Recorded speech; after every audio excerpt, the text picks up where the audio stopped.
What's up, family? I'm Juan Castillo, and when I'm on social media, my favorite show to watch is the Don't Shoot the Messenger weekly podcast. Chris G, Professional Sutton, Rucker Report delivers sports the way it's supposed to be, real and authentic. So get ready to be entertained. My boys are ready. I'm ready. Let's go. Don't Shoot the Messenger podcast. I'm your boy, Professional Sutton. And I'm your boy, Chris G. And it's your boy, the Rucker Report, a.k.a. Jerry. Ready? This is what the greatest thing about sports is. You play to win the game. Inch by inch, play by play, till we're finished. This is Don't Shoot the Messenger podcast. X about me, X about me. With Professional Sutton. You already know. Chris G. My homie. And the Rucker Report. My family, what up? They for real. All straight with no chaser. Let the games begin. Let's go. Don't Shoot the Messenger podcast.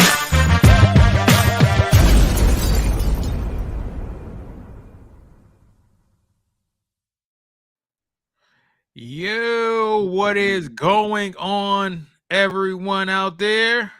Oh, there we go. I said, God dang it, I got my own sounds. I don't need nobody.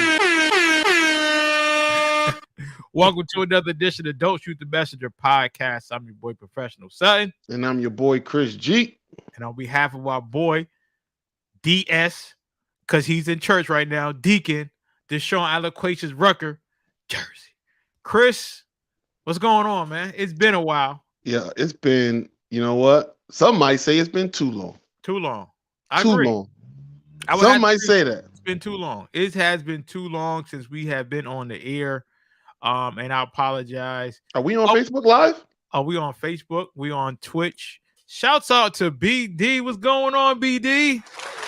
Oh, okay. BD in the house. That's my dude. I gotta give him a flex bomb because he always answers my questions about the computer that I know nothing about. So shouts out to my boy BD. And my Chris G voice, hardcore New York. BD, I'm gonna be acting the fool. I got the switches, I got everything. So we're gonna get straight into it. Last night, again, Chris was in heaven. So was I. I mean, I like boxing, but Chris is the boxing guy. When you talk about boxing, you can't mention boxing on this show without Chris G. Chris G, man, last night it was one for the ages. I don't want to say one for the ages, but it was, well, for me. Yeah, it definitely wasn't one for the ages. Well, in the sense that it's going to be, it was a precursor for the one for the ages. Hopefully. So it's still boxing. It's still boxing. So I tell her, don't get too excited until the actual fight day. That's true. Until the actual fight day, don't get too excited. But go ahead. It was good, man. I mean, you got to see a version of Spence that I feel. Oh, shit. Spence has been, he's still obviously been great in his other title defenses and when you see him up there, but he was versus Kell Brooks. Spence like, nah, fam, I'm gonna outwork you. I'm gonna outdog you. I'm tougher than you. I'm gonna get in the inside. I ain't gonna let you breathe. And I'm gonna throw 70, 80 punches around, which is an insane work rate. especially for a welterweight of his size. No, I'm just going to dog you. And yeah, I'm going to suffocate you. I ain't going to give you time to breathe. And I mean, Ugas is no slouch. He is no slouch. He is a legitimate top 5, top 10 welterweight. And I mean, he just, we were texting back and forth, and I was like, dude, it's getting bad in there. It's getting bad in there because that's what Spence was doing to him. So it was good to see Spence like that, and it kind of just set up the fight that the world wants to see. I mean, I don't even think this is hyperbole. I mean, it's the number one fight to make in boxing. Yeah. The number one fight to make in boxing. There is no credible Canelo challenge. I listen, you know me, I ain't no Canelo fan, but I got to be real with you. There ain't no credible Canelo challenge. There ain't a boxer out there that I'm going, yo, that dude right there. I mean, there's some like, I would like to see it, but no, like, oh, that dude, I don't know who's the winner. Nah, Canelo's always the winner. Canelo's always the winner, even with a tough opponent. So there's no credible thing there. I think a little bit of the luster got knocked off of a potential, Wilder Joshua fight. That would have been a marquee fight at one time. And then I would say luster got knocked off a potential Fury versus Joshua fight. So even with the heavyweights, I don't think they got a marquee matchup that could match up to these are the two best in their weight class going at each other, Crawford versus Spence. And it'd be a magnificent match. It's just a conflict, a clash of styles. Yeah. Terrance is a smooth operator, best finisher in boxing. I know people like to give it to Canelo. Terrance Crawford is the best finisher in boxing. If he got you hurt, you could book it. He gonna finish you.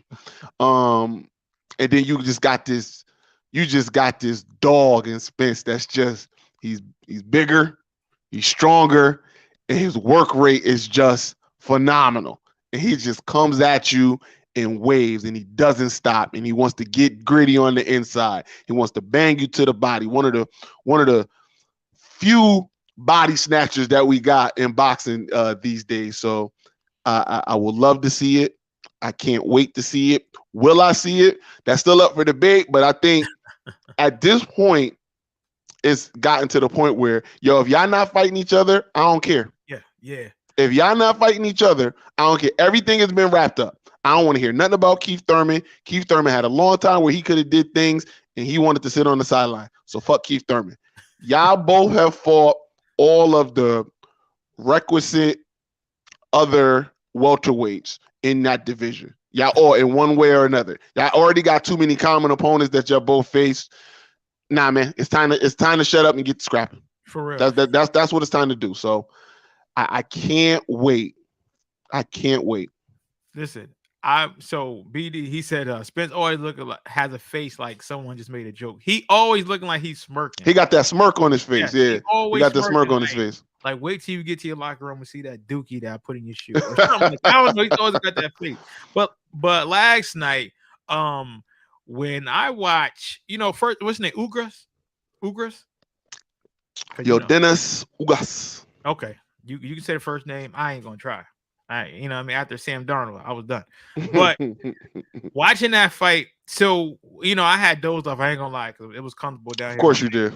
I dozed off a little bit, and I just heard, "Oh my God!" So I'm seeing Spence on the ropes. So then, when they showed the highlights, the replay, his mouthpiece fell off. So he was expecting the ref to stop the fight. So hold on, you missing a spot. Because you dozed off, you was like, "Oh shit, Spence is hurt," and I'm like, "Nah, man, he good." Yeah. And then once the round ended, then you got that part of it. I was like, "Oh shoot!" So then I was like, "Okay, but." Him being so good, what he did was he said, guess what I'm going to do? I'm going to punish you. And throughout the whole, this is what you want boxer to be. I think so many people for so long, we've seen the skill of Floyd, which I love Floyd. You know how I feel about Floyd. I know how you feel about Floyd. Mm-hmm. But Spence said, no, I'm going to show you, don't you disrespect me. Because, in certain sports, there is kind of kind of like a je ne sais quoi, like, if you're down, okay, you got to do what you got to do. But also there's that, don't never always protect yourself. But anywho, when you watch Spence, I mean, just he was relentless. And Ugas, he thought, if I could, defend myself. But if you know boxing, if you watch boxing for a little bit, again, no, aficionado like Chris is. But when you're watching boxing and someone is on the defensive more than they're on offense and they're throwing 1-2 punches, that's never going to work. That's never going to work. And Spence smelled blood. So anybody that is watching Henna boxing for the past 5 years, and you watching Bud, and you watching Spence, after about the 5th round, you said, that fight might be happening. And I hope it happens. Because Spence just put on a show.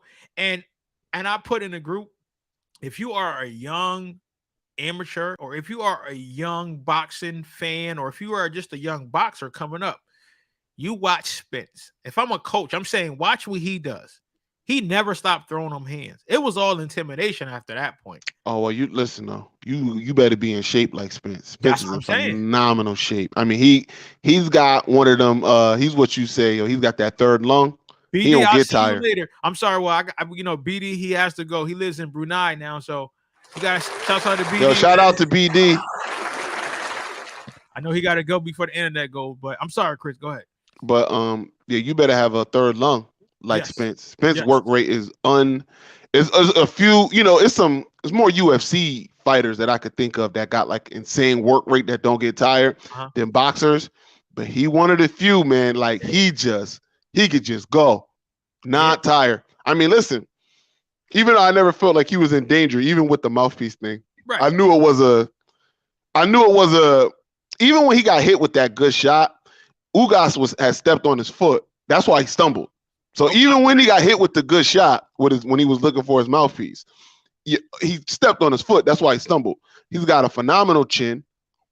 He's got great cardio, and he just puts the pressure on you. So there comes the question. There was a question about, and I'm not equating this fight to this, but there was a question about Floyd versus Manny, and the question for Floyd and Terrance Crawford would be more the Floyd in this scenario, was how could Floyd negate the work rate of Pacquiao? Because Pacquiao's he's an Energizer Bunny in there. He wants to throw a bunch of punches, and it was like, how would Floyd be able to stop that? Well, Floyd had a few advantages. Floyd was longer than Pacquiao, so he can keep him at the end of his punches. Floyd was bigger and stronger than Pacquiao. So he was able to wrap him up when he got inside and hold on. Crawford ain't gonna have any of those advantages. He's not longer, he's not stronger, and he's not the bigger fighter. Now I think he's the more skilled fighter, or I should say, I look at Terrance Crawford as a 5-tool baseball player. He's got all of them, everything you want. You want power, he's got power. You want speed, he's got speed. You want footwork, he's got footwork. You want ring IQ, he's got ring IQ. He's got it all. I look more at Spence as Spence is a come forward dog you fighter. That's what he's good at. Now, granted, don't sleep on Spence skills either. Spence got skills. There's no joke. He got skills. He could tag you up from the outside. He got a jab. He got one of the best jabs in boxing. He got the best jab in the welterweight division. He will double, triple, quadruple a jab up in your face. Yeah. He's got very long reach. So, he's got boxing skills, but what he's good at, what he made his career out of, what he makes his bones on is, he gonna come in, put that, he fight like a Mexican. I gotta say it. That's true. He fight like a Mexican. That's true. That's why they love him in Texas. Texas is AKA / Little Mexico. That's why they love Spence, man. He gets from there too, of course, he's from Dallas, but he want to put his head down, get right in the phone booth. Come on, throw your best, I'll throw my best. Come on, let's catch and shoot. So, it's gonna be interesting to see the tactics that Crawford would use to stop the pressure, to create space, to keep the fight in the middle of the ring and move around and keep Spence off of him, but also, what is You get to see if Errol's going to have to adapt and go, all right, sometimes I could be a bully. Sometimes I'm going to have to fire the jab, how he's going to mix it up in the fight. It's going to be a high-level chess match. Hopefully that we see. But like I always say, it's boxing. So this is not the UFC. You ain't going to see all the fights you're supposed to see. There's plenty of fights in history that never happened. That should have happened. This would just be one of them if it didn't. But I'm, fingers crossed. I'm holding all hope that we do get to see it. Now, what I do? Oh yes, we got my boy Anthony in the building. Please,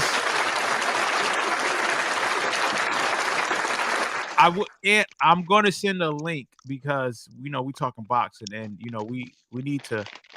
Let me see here. Let me get right, because it's a lot of boxing guys that need to talk boxing, and they love boxing. And me sending it to Ant's DM. That's the only time I get in a man's DM is when I send them the link to the show. That's it. I'm glad you clarified that and said, man. Yeah. Because you talked about the fight. Oh, he said he can't leave. He leaving church. Okay, all right. Okay. All right, okay. But I'll send it to you anyway. Now, Chris, I want to talk about Cruz, man. The fighter before this fight. Even when I watched him fight Tank Davis, I said, yo, I like this guy, man. He looks like a Mike Tyson type dude. He keeps his chin down.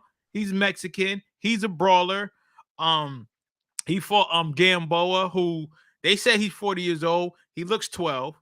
So I don't know. Gamboa lost a lot of his career when he was signed to 50 Cent.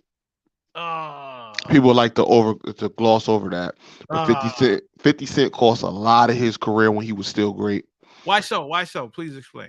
They had some contract stuff, and then they weren't promoting him right, and it just Gamboa he's not anymore. But Gamboa was a great fighter. He was great. I mean, he was that dude. You go back 6 years ago, he was the first one that put Terrance Crawford, in trouble. And mind you, at this point, Gamboa had jumped up in weight to go fight Terrance Crawford. He went up to 140. He ain't a 140er. He jumped up to 140, and he gave Terrance Crawford all kinds of trouble. Go look that fight up. But like I said, he just a lot of his, when he was at his apex, he lost a lot of it not fighting. It's a shame that he won't go down in history he won't get remembered as good as he was as a boxer. He won't get remembered he'll get remembered more for like being a stepping stone for some guys later on in his career. And it's a shame because Gamboa was a monster. Oh man, back in the day, he was a monster. Wish we would have got to be able to see him versus Mikey Garcia would have been great. Yeah, definitely would have. And Ant, who's also another boxing aficionado, he said that Gamboa was stagnant. When Chris was saying, he said fact, and he said 2 weight classes, so he had to jump up 2 weight classes. Cuban fighters are heavily avoided. That's true. And then you got to see Ugars last night. And so again, the Cubans got that great boxing. You want to talk about sound boxing skills. I don't know what it is. All of them great counterpunchers. I don't know what they're teaching down in Cuba. Now, what is great counterpunchers? What is he? Luis Ortiz? Yeah. Cuban. Okay. I'm about to say he is Cuban, right? Cuban. Okay. Yeah. And Randall said, shout out to Randall. He's on check-in. I got my little, applause, man. He said, and great wrestlers. But yeah, watching Cruz last night, man, I'm like, man, you gotta remember, man, wait. Cruz. I can't wait. Cruz gave Tank all he could handle. Yes, he did, and on short notice. Could handle. And on short notice. I said, with all that being said, he ain't better than Tank, but he gave Tank all he could handle. He's he's good. But listen, man, that division, from 130 to 140. That's talent laden through and through. You just got, it's a murderer's row. Back in the day, it's always been a good division, all 3 of those divisions. But now I mean, all the big guys that you talk about, you're talking about your Tiafimos and your Tanks and your Vasily Lomachenkos and your I hate to say it, but Ryan Garcia, your Devin Haney's, your George Cambosas, your Leo Santa Cruz, they just up and down that division, or those three divisions particularly, just a bunch of killers. Yes, Ugas did beat Manny on 10 days notice. Listen, that's why I felt bad for Spence, because that would have been a great win, because Spence would have put on the show even more than Ugas. Ugas, a more technical boxer, just beat Manny like that. You would have saw what Errol Spence did today, because Manny want to stand in there and bang.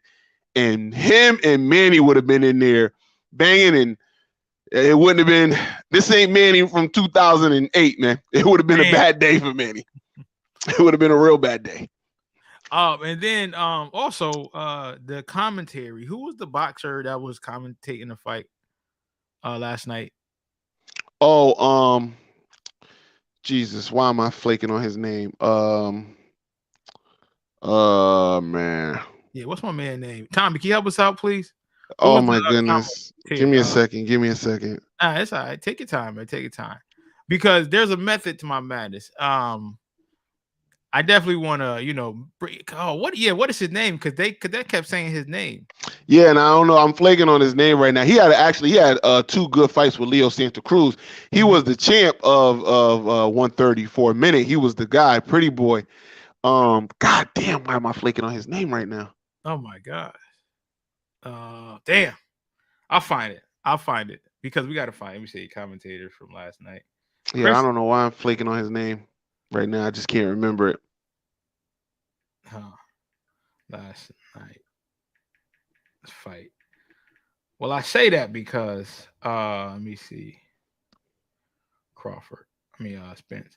Well, I say that because every time I heard his name, I always think of when Chris. He said Miraz. No, it wasn't him. Let me see here.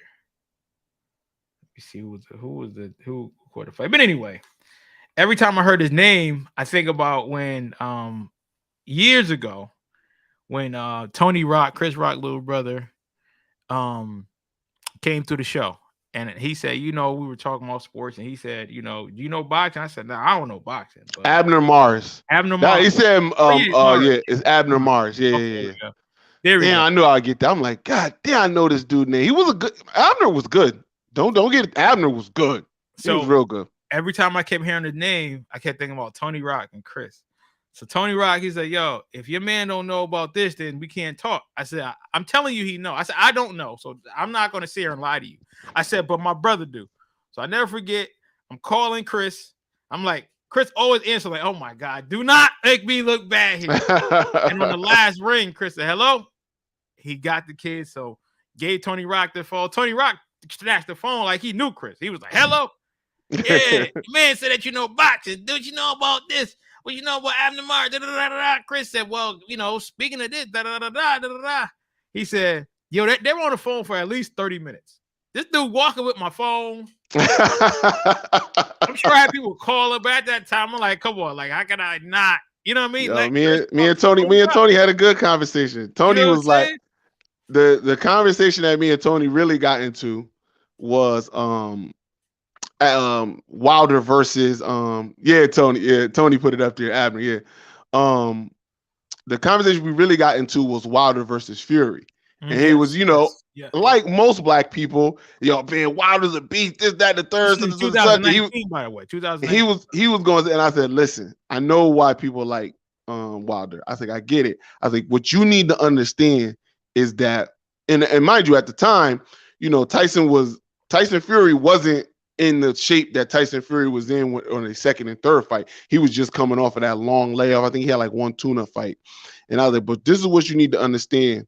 I was like, Tyson is so much more of a skilled boxer than Wilder. I was like, it's like comparing a kindergarten to a high schooler. As far as the skill level of boxing. And he said, what? He said, what? He was like, you telling me you picking Fury to win? I said, honestly, I'm picking Fury to win. Easy. Easy. He said, yo, your man's tripping. Your man's tripping. I said, but what happened? Now, granted, that fight wound up being a draw, but at the same time, other than those 2 knockdowns, Fury didn't win a round. Tyson was so much more dominant. He just, again, a little rusty, and he didn't figure something out until the end, to the 12th round that he carried into the second fight when he go, oh, he can't fight off his back foot. Oh, I'm going to just kill him. I'm going to just pressure him on fight. He ain't going to be able to handle it. He can't even use his power backing up. And then what did he do in the second fight?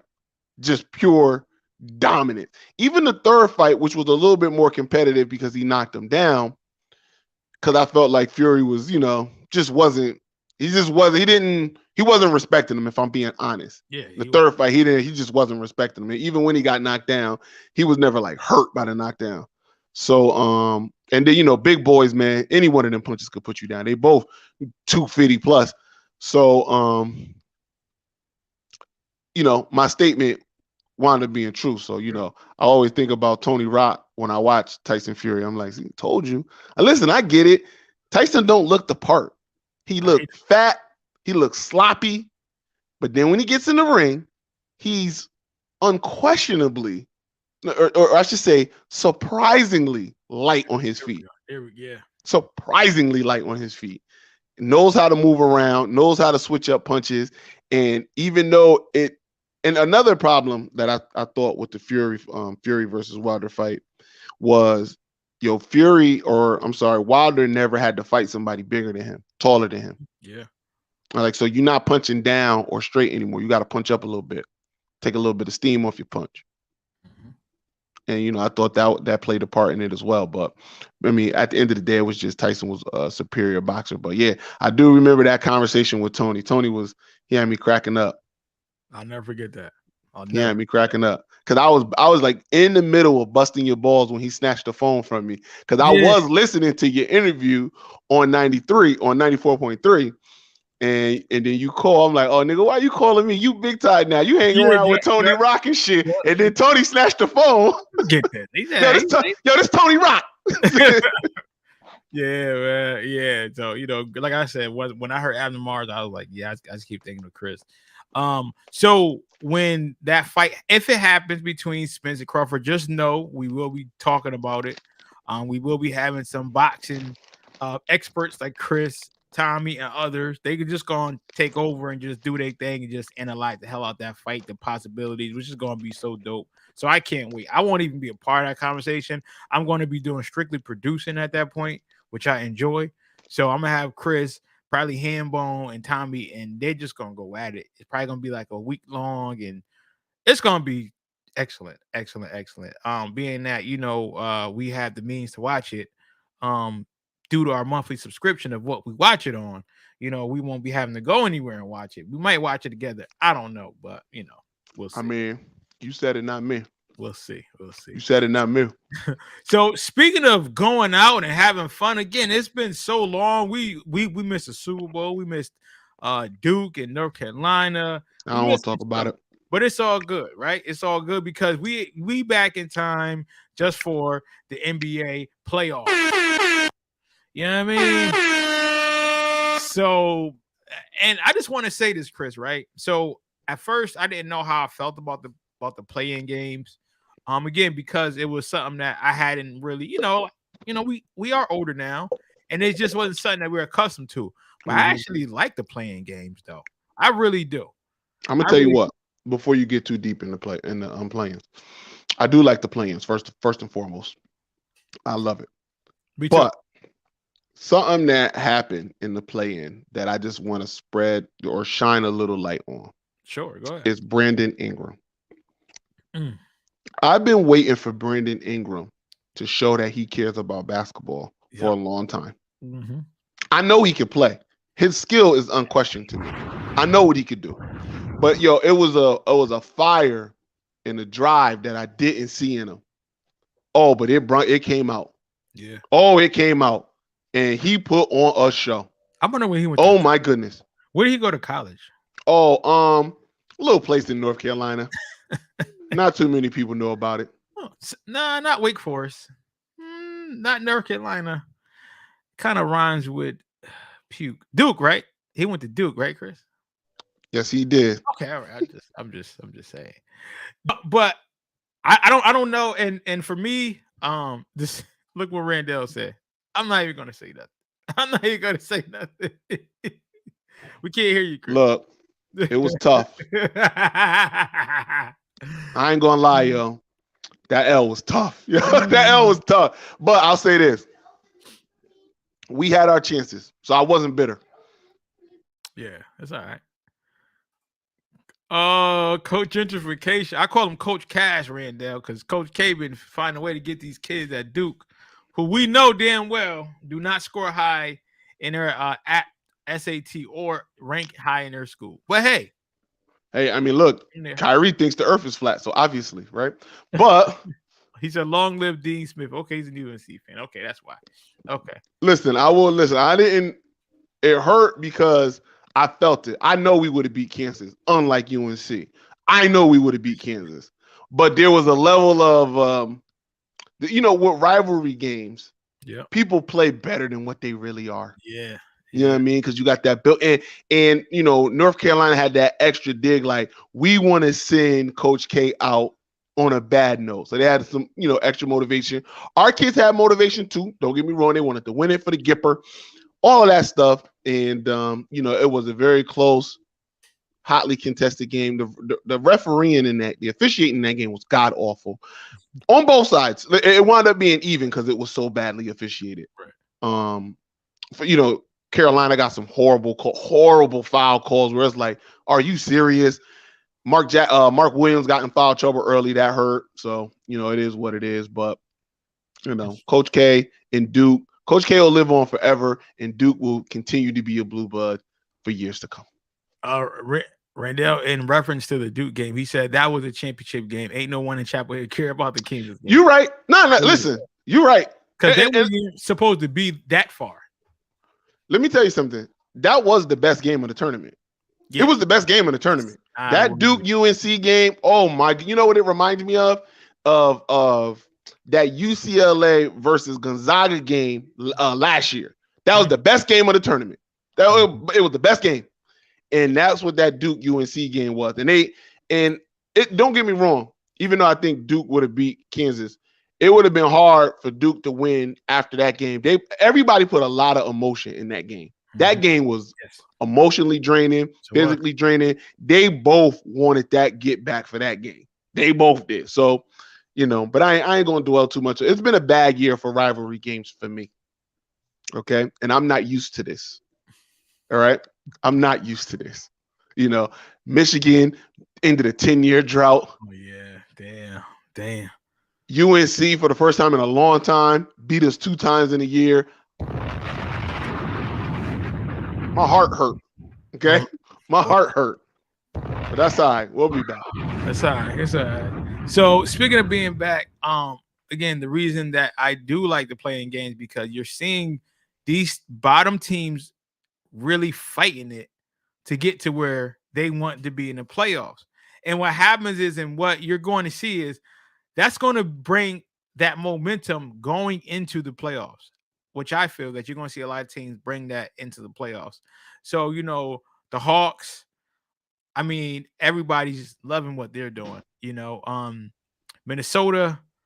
So, Minnesota. I'm telling you, listen, the playoffs games is not bad because whenever you know that you secure yourself in the playoffs, you tend to step off the brakes until you get to the playoff. But when you got that adrenaline pumping already and you like, yo, we need to get in here. And once we get in here, we're going to prove why we in here. The good thing about the NBA, unlike college, is that, you have 7-game series if needed. But if it was just like a one and done,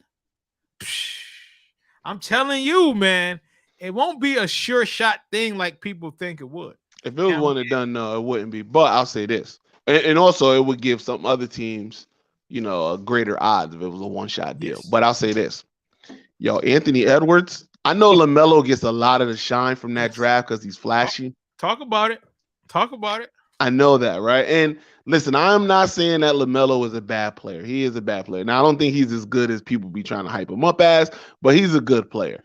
But yo, Anthony Edwards, yo, he's fun to watch. Yeah, Anthony Edwards, he yeah. want this shit. I'm gonna tell you, he want this. And I'm so glad that he is, living up to the hype. He hasn't filled it up because people were comparing him to Anthony Bennett. Oh, God, no. Right. God, no. Right.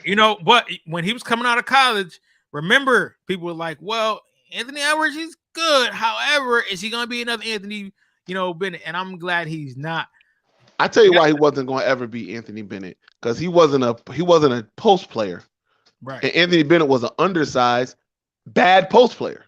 So he had a lot of things working against him from the jump. Uh-huh. Now he's about the same size as Anthony Bennett, right? But he's more athletic, could jump out the gym, and again, harking back to the Brandon Ingram thing, I see the fire in Anthony Edwards. Yeah, and he throwing up gang signs. He got to chill out because he's a whole lot of gang shit. Like I see it in him. You know what I mean? So yeah, he was never going to be Anthony Bennett. Now, whether or not he was going to be the best player from that draft class, that's a pretty good draft class that he's in. That's a pretty, and we have yet to see what James Wiseman is going to be. He can't stay healthy to save his life. So you know what I mean. But that was a good, Tyrese Halliburton was in that draft class. Davion Mitchell was in that draft class, and that's a good draft class, man. That's a real good draft class. Yeah, Raymond B. Bennett, what's good, my guy? Oh, okay.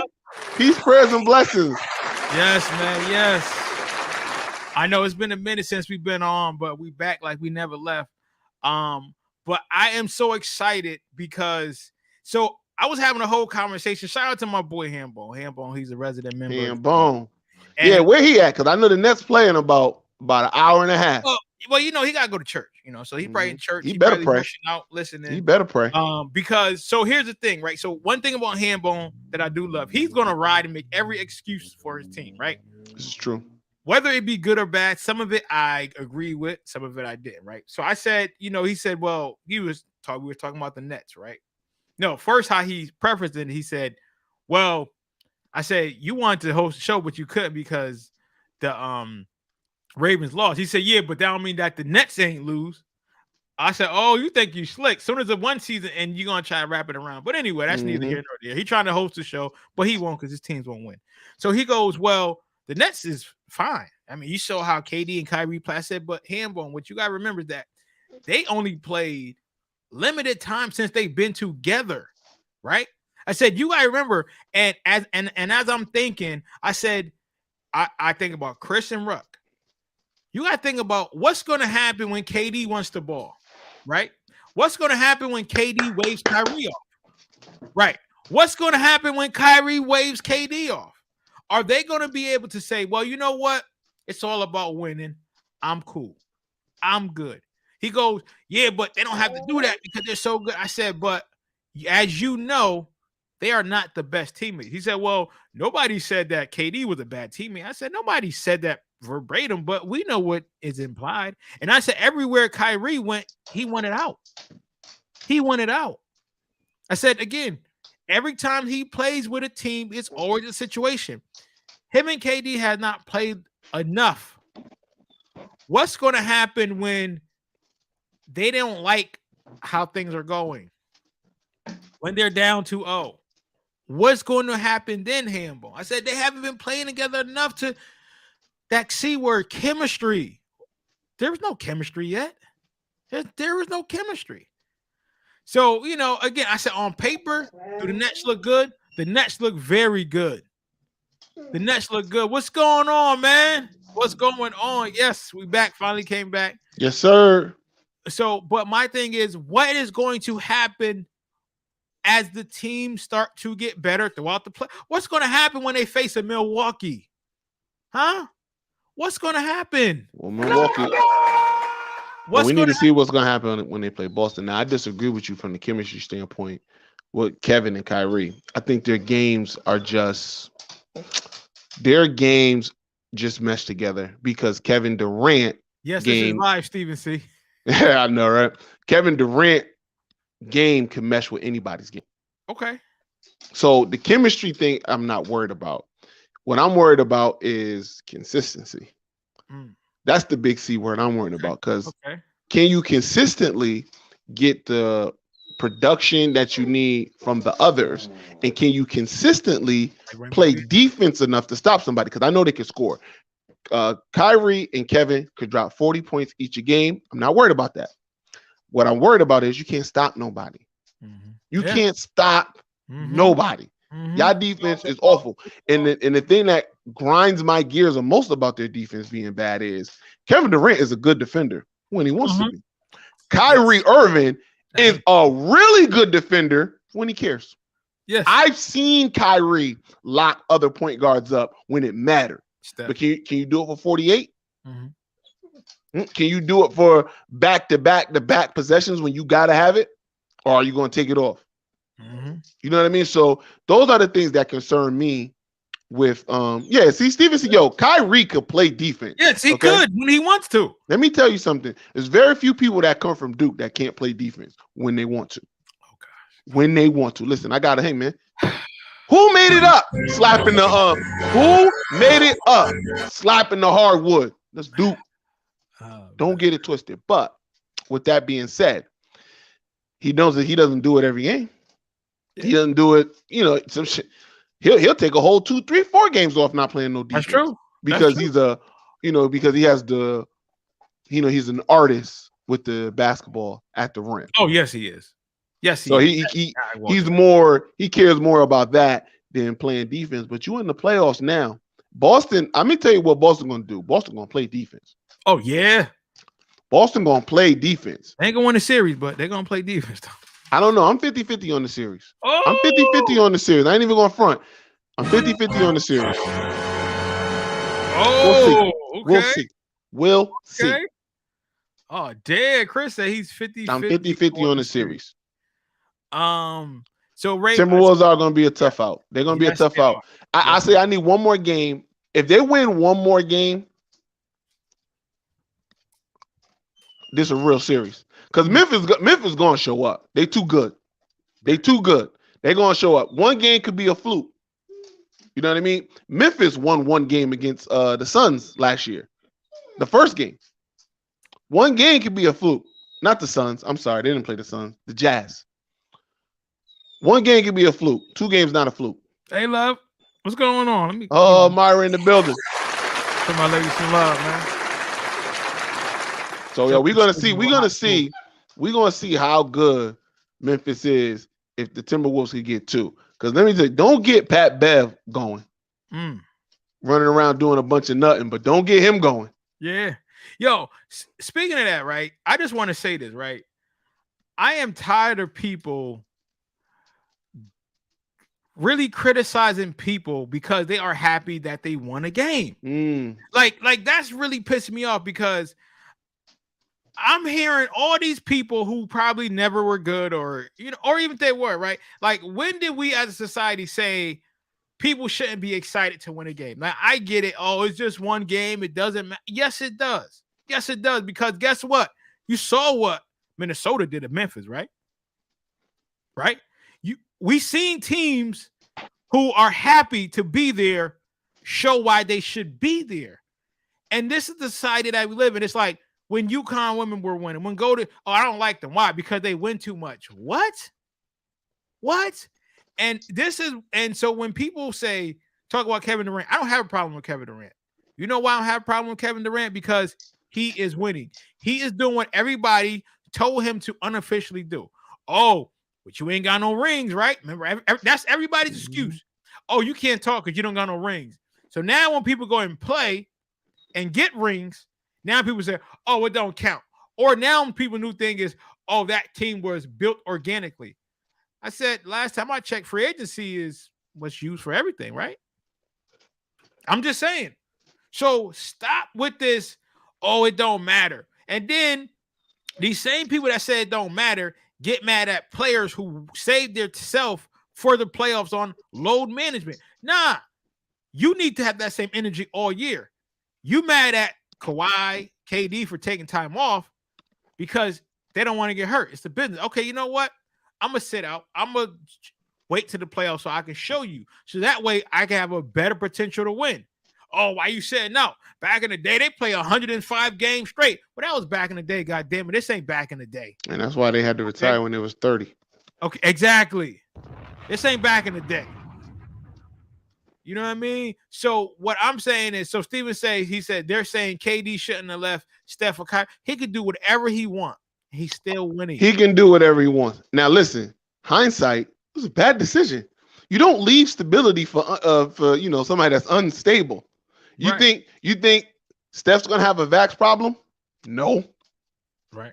Steph is gonna give it to you. Steph is gonna give you Steph every night. You don't know what Kyrie is going to give you. He might need to take a sabbatical. He might need to burn some sage and take a birthday off. You don't know. He's unstable. So from that standpoint, what Steven C is saying, I am 100% like, why would you pick Kyrie over Steph? That's just not a good decision.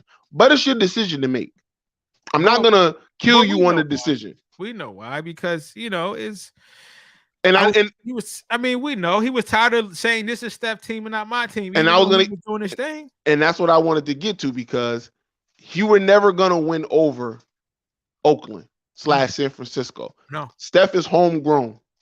You're never beating Steph.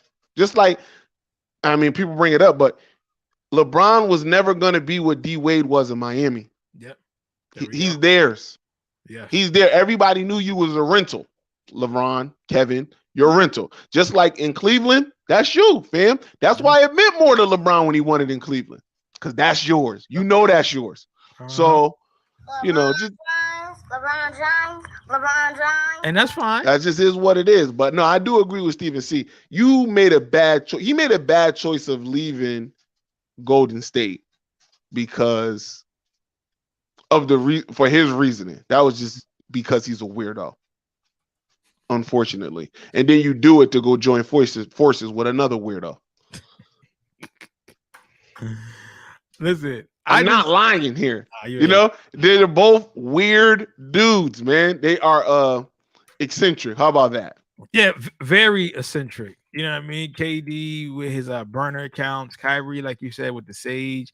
I think that was taking a lot of attention off of Kyrie this year, is that with the whole mandate, so he couldn't play how he wanted. He couldn't play a lot. So it was. That's the thing. It was like, oh man, I'm not taking it to speak up for the voiceless. What the fuck are you talking about? The voiceless got to take it, because if they can't miss that much of their jobs, so what are you talking about? Yeah. If it's mandated at your job to get a vaccination, you don't have the luxury of Kyrie to say, you know what, I'm not coming to work because I got however many millions in the bank account. You got to go to work. So you're not giving a voice to the voiceless. Shut up. You didn't want to take it because you didn't want to take it. You wasn't not taking it to stand up for the voice of the voiceless. Fuck out of here. Yeah. I get it. So today we got some good games. We got Brooklyn and Boston, 3:30 Eastern Standard Time, and then we got New Orleans versus Phoenix. It's at 9 p.m. Whoa! YG Crippen. He said he can't agree with that. What can't you agree with? Yeah, that's what we made a lot of statements. I need you to clarify. Yeah. I definitely want to hear what he's saying. You gotta get your point out here, fam. Yeah. Raymond B. Bennett, he said that Kyrie's an artist. Matter of fact, first thing first, YG Crippen, you banging blood or what? You stupid. He said, Steven C said, I'm not saying he shouldn't have left for Kyrie. I'm just saying they were on him for joining Golden State Warriors, and now they're on him for leaving Golden State. Again, that's why, you just got to do what you got to do. But again, I blame you fans. And no, I'm going to say us, even though I don't agree, but I'm going to say us because I'm a fan too. I don't play, because we're the ones that say, oh, you don't have a chip, so it don't matter. Charles Barkley's good, but he didn't win one. Yeah, he was good, but he didn't win one. So KD said, guess what? I'm going to win one. And then guess what these old school dudes say? Oh, well, Michael Jordan would never did that. Larry Bird, well, guess what? KD got two. You know what they go? Well, or you won one, but you didn't win it the right way. Yes. What the fuck does that mean? Yes, Chris. Oh my God. What does that mean? Yes. Win it the right way. I'm like, so you talking about this man winning the Finals MVP didn't matter? Look, if we're not gonna act like, first of all, the first time they won, the San Antonio Spurs had them down 25 before Kyrie got hurt. Okay? I mean, not Kyrie, Kawhi. Before Kawhi got hurt in Golden State, San Antonio was up 25, game 1. Oh, for the reason why KD left the Warriors. Well, then what's the reason? What do you feel is the reason why he left the Warriors if it wasn't because he couldn't ever outshine Steph? And that's okay. That's okay. We're open to opinions here. Yeah. This isn't a Doug Gottlieb show. Open to opinions. Please. Don't get me started, Chris. This ain't a Jason Whitlock show. Oh my God. We like opinions here. Oh my gosh. Coon and cooners. You know what I mean? But no, that's just how I feel. Nobody's talking about Clyde Drexler winning 1. They talk about take. You know, it's funny that you say that because Quet was just talking about Clyde yesterday. Oh, Chris, just talking about Clyde yesterday. I don't know shit. How much he was like, yo, man, Clyde was a bad boy. Yeah, you know, but ain't nobody want to talk about it. Nobody talk about listen, what he did for Portland. You know what I'm saying? Like, again, back in the 70s when they had, when they did their thing in the 70s, 80s was a little law, but I mean, Clyde really, put them where they need to be, took them to the finals. And then even when he went to the Rockets, I mean, people forget that he was on the team. He played a vital role. You know what I mean? Oh, my man Ruck, he said, I think I'm going to play with y'all. God damn it, I'm not. Well, listen, first of all, we ain't going to act like in the group chat, I ain't tell you what to do. Exactly. He already know what he had to do. I ain't going to put it too much on blast. All I'm going to say is it's Sunday. It's slow. Listen, all I'm going to say is I hit him on Friday. Nothing. Saturday. Late Saturday. That's all I got to say. That's all I'm going to say. You know what I mean? Called him too. You know what I mean? I ain't gonna say how I kept saying, yo, the drop is on Thursday at 10. The drop is on Thursday at 10. I'm just saying. So Raymond B. Bennett, he said Rodman won 3 with the Bulls after what he did with the Bulls. You know what I mean? So again, it's these things that people don't, that they just remiss out their mind. But the Pistons, which I already know what you meant. I mean, what he did to the Bulls. So that's how I interpret it. But Rodman won 2 with the Pistons. Right. Defensive MVP. You know what I mean? And then he won 3 with the Bulls. You know what I'm saying? And did he get 1 with the Lakers? Nah. By that time, he was already done. He was wearing like number 73 and number -8. He was wearing crazy numbers. But I just want to say that I'm just tired of people getting mad at these people for getting mad for winning. Now, again, one thing about sports, winning cures all. Kobe had that situation in 2003, 2004 with the alleged rape, which we know was not substantiated, was not true. But once Kobe started winning, people forgot all about that. And same thing with Minnesota. People was laughing at, just one game. It's just one game. But guess what they did? They won. I don't hear nobody talking about that now. I'm just saying, because Cat out here playing light skin. You know what I mean? I can't with Ruck. Fuck out of here. Fuck out of here, Ruck. Oh, man. I agree. Yo, he was on the Lakers for like 10 minutes. That's it. You know what I mean? Winning is the great deal. Right? Yeah, we got whatever. Yo, Raymond B dropping some. Oh my God, he dropping some jewels today, man. He in a book of great quotes right now. Always though. Always. It was that one, and it was another one. He said, winners win, losers complain about winners. My God. If I was in church right now, let me tell you something. But so Chris, watching the playoffs. The NBA playoffs, you seeing what you seeing again. I know it's early, but who are your favorites? Because we didn't get to talk about our favorites. All right, so I'm gonna just go from what the games that we've seen so far. Okay. The games that we've seen so far. I think Minnesota has a chance of being a really tough out. Okay. Like a really, really tough out, man. They looked, and they couldn't stop turning the ball over, and they still won by double digits. Mm-hmm. They had 14 turnovers in the first half. and they still won by double digits. So I gotta give them that they're tough out. Philly, I don't believe in the Raptors like that. You know what I mean? I think the East, the bottom of the East is a little weak, and they were just the strongest at the bottom of the East, so they made it in, and that is what it is. So Philly looked like how I thought they were gonna look. Golden State last night. Yo, if Jordan Poole, Steph, and Clay are gonna play like that going forward, you could book them in Phoenix going 6. Hold on. Look, get him on the if you out of church, Hambone, I need you on the line. Hey, yo, look at his profile. I need you on the line. Let me tell you something. My man Hambone ready. He gave all his stripper singles to church today. Shout out to my man Hambone. He said I gave him all to Jesus. Also, shout out to our big brother. Oh, T. White in the building. Oh, it's a family affair up in here right now. Man, listen, it's like Easter for real. I'm telling you. My God. He said, who is the man on the T-Wolves, Cat or Ant-Man? Ant-Man. Okay. Uh-oh. Speaking of D-Man, we have the man popping on with us. What's going on, Ruck? Super Gremlin, I'm sorry. A Super Gremlin. What's going on, man? Free Kodak Black. Hey, boy, you got to stop talking about it's been 8 weeks. Goddamn, we know it's been 8 weeks. It's all right, though. It's all right. But you still here. I'm going to send you the invite so you can jump on, too, man. If you know who in here, Hambone? Joe Harris.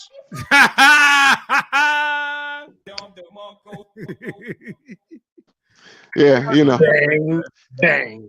And you know, I need all that smoke he was talking because the Nets is in trouble. Let me tell you how Hambone know how to talk himself out of all that.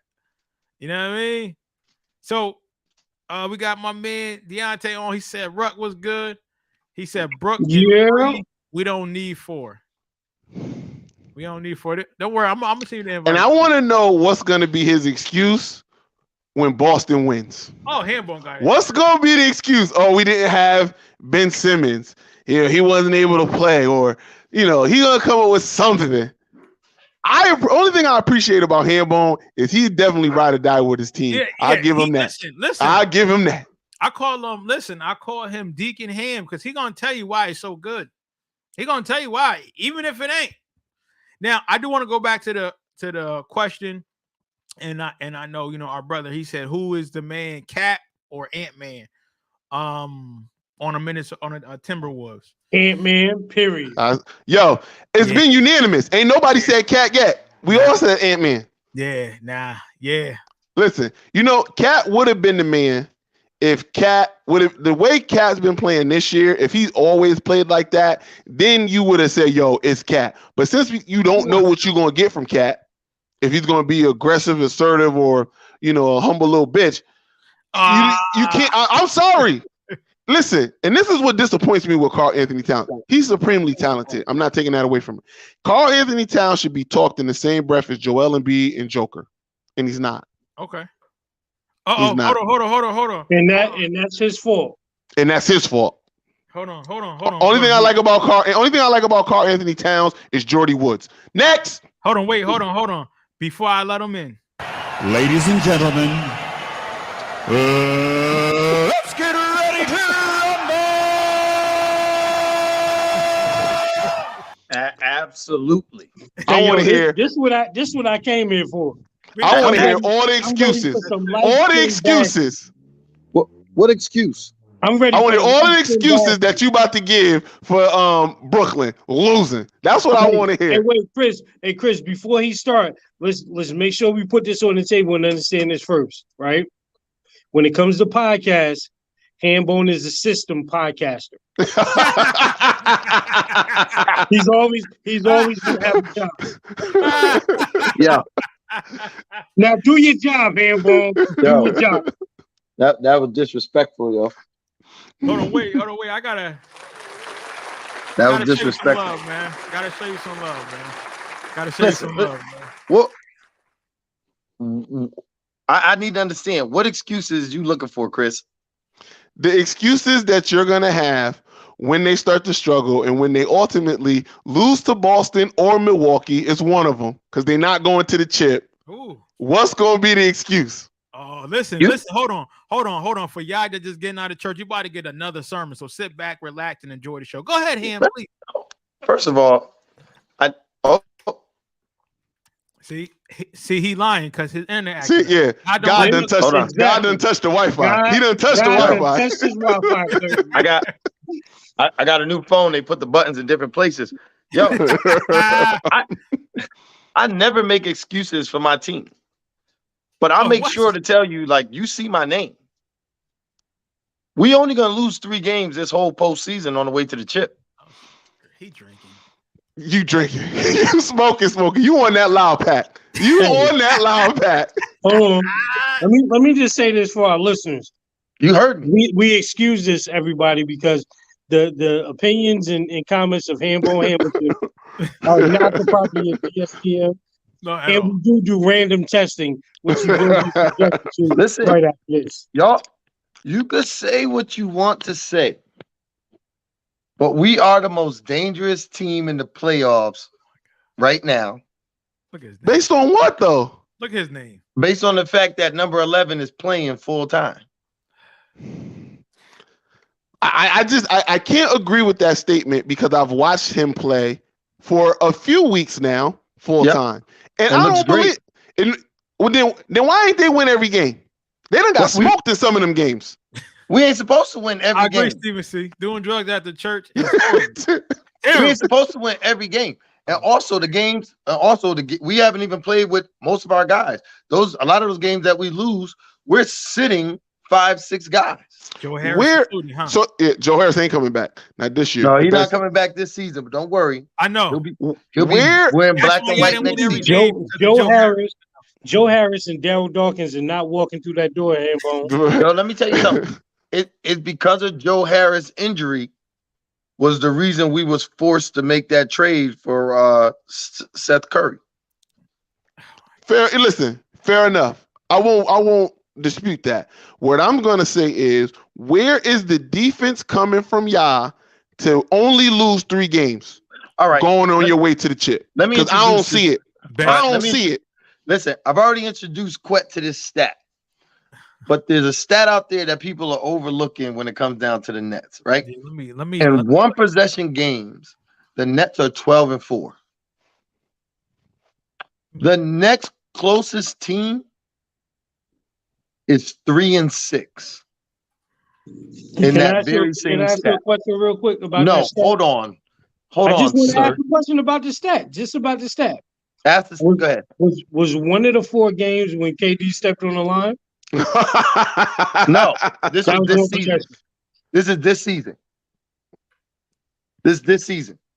So what that means is when it's a 1 possession game, there's a great chance that you're gonna miss. We are not. So we don't got to be great defensively.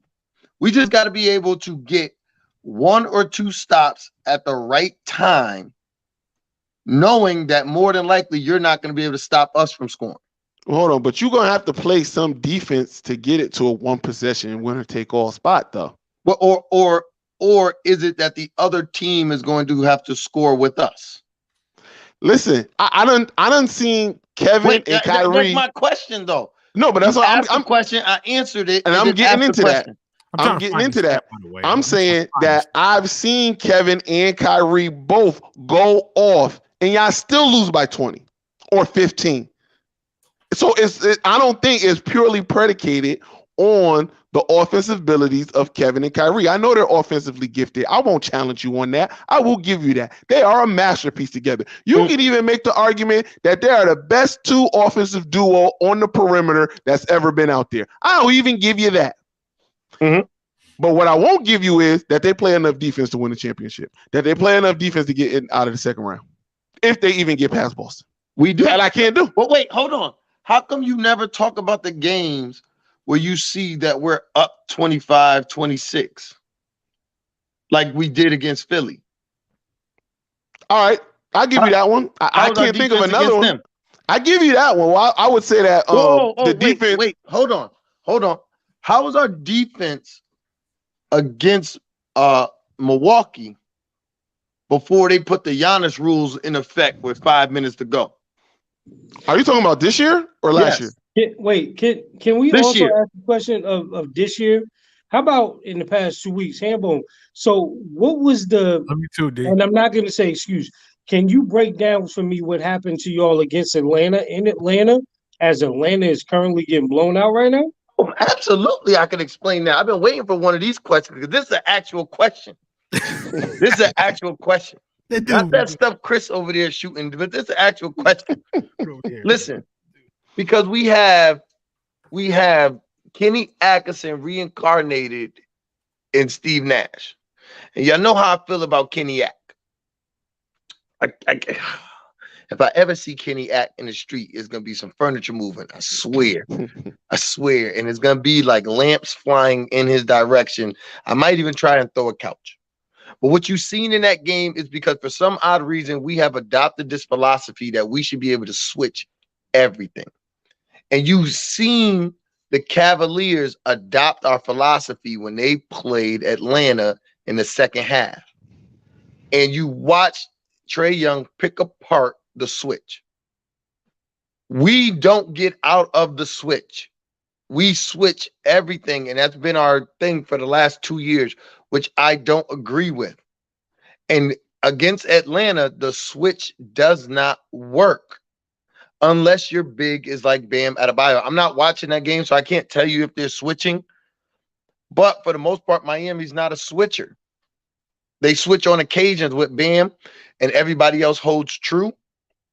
But for the most part, Bam is hedging, Jimmy or Kyle Lowry is running underneath, and they're playing to their position. We don't. We switch. And so when you watch that game, it was Trae Young versus Claxton or Drummond all they want. 2, the coach Nash. I'm not going to call him Steve Nash because Steve Nash was a really great player. Coach Nash sucks. Coach Nash likes to play small ball. So in that game, you have Kyrie Irving or Cam Thomas guarding Danilo Gallinari, which has him playing the 4 spot and allowing him to shoot over our small guards, hoping that we can get out in transition. But you can't get out in transition when the ball's going in the basket because he's 6'10", shooting over 6 feet. It just don't work. So that's what happened versus the Hawks. Did you get that? I got it. Okay. I still don't like it. I don't like it either. Because we it. never should have switched. So what's your outlook on this series right here? Like, so my outlook on this series is that you're now gonna have to have somebody like Marcus Smart, who's gonna have to give you more than 11 a game, right? Which he's capable of doing. Which he's capable of doing, but is he capable of doing it to get you 4 wins while trying to stop somebody else? I don't agree. Also, what the difference is that guys like LaMarcus Aldridge haven't been playing. Blake Griffin hasn't been playing. Cam Thomas has been spotty. And Seth Curry has been in and out of the rotation. The last 2 times we played Boston, Claxton didn't play one of those games. And we didn't have Andre Drummond. So are they going to play now or what? Yeah, they should be. Again, Coach Nash, have you talked to Coach Nash and made this adjustment? If I talk to Coach Nash, they're gonna have to call the police on me because there's no way I could sit through his lethargic answers about what's happening. Like he's almost like Mike D'Antoni reincarnated without the comedy. Well, he is Mike D'Antoni, but this dude so if you watch us sometimes, we're a lot of one-on-one, and the way we're structured that guys like Bruce Brown, guys like Kessler Edwards, like these guys they can't get their own shots. So we need somebody else who can be like, all right, we got to facilitate everybody else. That's why you've been seeing KD take more of the facilitator role. And that's been getting guys been feeling a lot better about what's going on because it hasn't been one-on-one. That's what it really goes down to. And my man right here, Williams, is right. If it comes down to coaching, we screwed. Yeah. Because unless Jock Vaughn tell coaching ass to shut the hell up, we could be in some trouble, but it's not gonna be like that.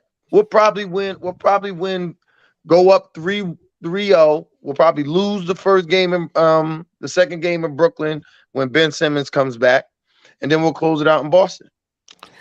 Wow. Hold on. Wait. Wow. Hold on, wait. Before y'all go, I just want to read the comments. Okay, because we got listeners out there that's driving in a car about to crash. I know that they're about to crash because they're gonna listen to this tonight and tomorrow. So I just want to get to the comments. So my man, Terrance Williams, he said it comes down to coaching. Brooklyn is screwed. Kyrie already said. It's like we don't even have a coach. Stephen C says Steve Nash will be the reason Brooklyn doesn't win because if they do win, it won't be because of coaching. T. White also came back. He said if they don't win this year, Nash is getting tossed like Jazzy Jeff. Stephen C came back. He said KD and Kyrie plays 40 minutes a game. That's not a good look. And he also finished up and said Mike D'Antoni is the part of the coaching staff. So that's he's not. Mike D'Antoni has been gone. Okay. Yeah, he's gone. He's gone. Yeah, I mean, but he still got that sizzle up in there. But anyway, go ahead, Chris and Ruck, do what y'all do. All right, what I was gonna say is first and foremost, for Boston to win this series, it's very simple. Honestly, it's very simple. Okay. They got the edge in coaching. They got the edge in bench. They got the edge in defense. Are you going to challenge me on those? Are you going to challenge me on those, Handball? Is Adeku a first-year coach? He a first-year coach, but okay. he's a veteran coach that was under Pop. He's better than Steve Nash. He's better than Steve Nash. Hey, listen, Handball, you're not going to win that argument. He comes from the Pop tree. Steve Nash comes from D'Antoni. Let's not confuse a player like Jason Tatum playing out of his mind and a player like Brown playing better in the second half for coaching. But go on. You want to challenge me on that one? I think you're still wrong. I'm just saying those three. He's a better game situations making adjustments than Steve Nash. Steve Nash don't know what an adjustment is unless he adjusting his shoestrings. He's lost games for them. Who? Ademi. I can't pronounce his last name. He's lost games for them. Udoka and Steve Nash has lost plenty of games for Brooklyn. Absolutely. So what I'm saying is they're a wash. I don't believe that. But okay, even so, the only thing, and maybe this is a big thing, and maybe it's not, but the only thing they need to do, Jaylen Brown and Kyrie Irving wins that 10 out of 10. There's no debate in that. Only thing Boston needs is Jason Tatum to just stay in the realm of KD because we know he's not better than KD. We're not even going to have that argument. But if he can stay in the realm of KD from a production standpoint, Brooklyn doesn't have a chance. Brooklyn doesn't have a chance. And I believe that wholeheartedly. Don't have a chance. If KD giving you 35 a night, if Tatum could give you 28, it's a dub.